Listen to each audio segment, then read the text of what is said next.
తెలంగాణలో అధికారంలోకి కాంగ్రెస్ ప్రభుత్వం వచ్చాక యాసంగి సీజన్కు సంబంధించిన రైతు బంధును ఇంకా ఇవ్వలేదు. రైతు బంధు ఆలస్యం కావడంతో అన్నదాతలు అసంతృప్తి వ్యక్తం చేస్తున్నారు.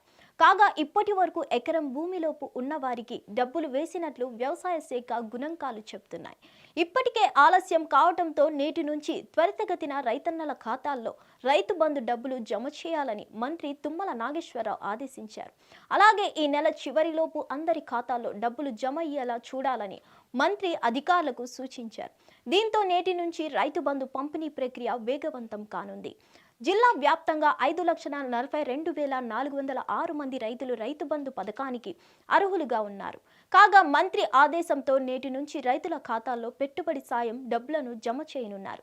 దశల వారీగా జిల్లా వ్యాప్తంగా మిగిలిన 4 లక్షలకు పైగా రైతుల ఖాతాల్లో రైతు బంధు డబ్బులు జమ కానున్నాయి.